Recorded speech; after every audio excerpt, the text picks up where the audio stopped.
A Dutch website called Let's Go Digital has leaked a patent application that Sony made for a new controller, and it looks unexpected to say the least. On the outside, it's got a screen, a D-pad, the 4 PlayStation buttons you know and love, as well as 2 bumpers. Apparently on the inside, there's a gyroscope and a tri-axle acceleration sensor. Maybe more importantly, or more horrifying, is the fact that it also might have a heart rate sensor and a fingerprint sensor. Why does a controller need this stuff other than to collect some very personal data? A lot of people are saying that this controller looks like a Nintendo Switch, but honestly it looks more like a Game Boy Micro. Don't remember these little things? The Game Boy Micro was the final Game Boy. It came out in 2005, and it's pretty much just a smaller, sleeker version of the Game Boy Advance. Why is Sony biting the design of a forgotten version of the Game Boy? Well, they might not be. Some people are speculating that Sony is just trying to mislead all the Dutch internet sleuths by registering red herring patents. So this could just be a joke, but they could also be completely serious. Maybe Sony wants to drag us on a walk down memory lane. Nostalgia does sell, after all. The Dutch have also made a mock-up of what they think is a more realistic version of the DualShock 5.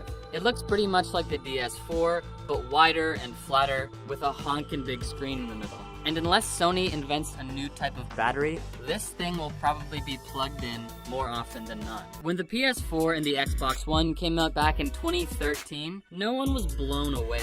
The generational jump wasn't what we thought it would be. But then 3 years later, Sony released the PlayStation 4 Pro, which had the specs everyone was expecting from the base model PS4. Needless to say, buying 2 versions of the same console isn't anyone's idea of a good deal. So what's gonna happen with the PS5? Well, here's what the people at PlayStation have to say about it. Indeed, in the past, the cycle for a new platform was 7 to 10 years. But in view of the very rapid development and evolution of technology, it's really a 6 to 7 year platform cycle. Then, we cannot fully catch up with the rapid development of the technology, therefore our thinking is that as far as a platform is concerned for the PS5, it's a cycle of maybe 6 to 7 years. But doing that, a platform lifecycle, we should be able to change hardware itself and try to incorporate advancements in technology. That was the thinking behind it, and the test case of that thinking was the PS4 Pro that launched in the midway of the PS4 lifecycle. So this sounds like it won't actually be a Pro version, or in Xbox's case, an X version. It seems more like they're gonna call it a day on the 5 after 6 years and go straight to the PlayStation 6.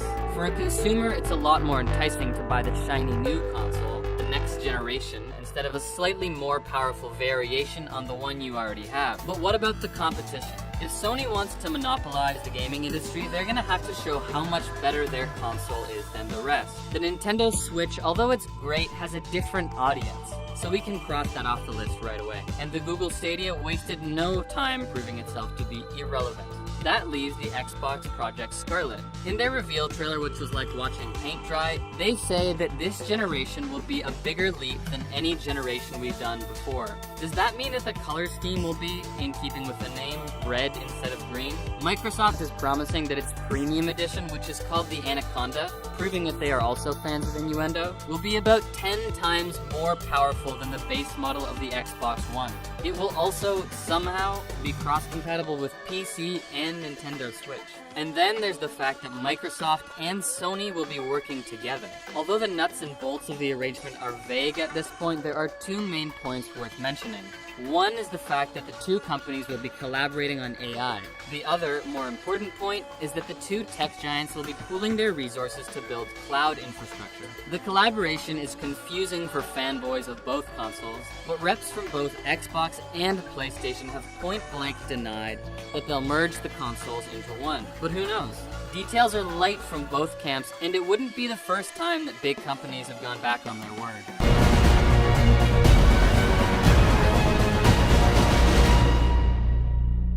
This is the mark of a true market leader. The popular maxim is, skate to where the puck is going, not where it is.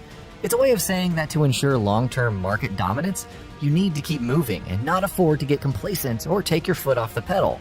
Sony, with their moves this generation, of which their response to the cross-platform play controversy is just the latest one, have demonstrated a capacity of doing just that.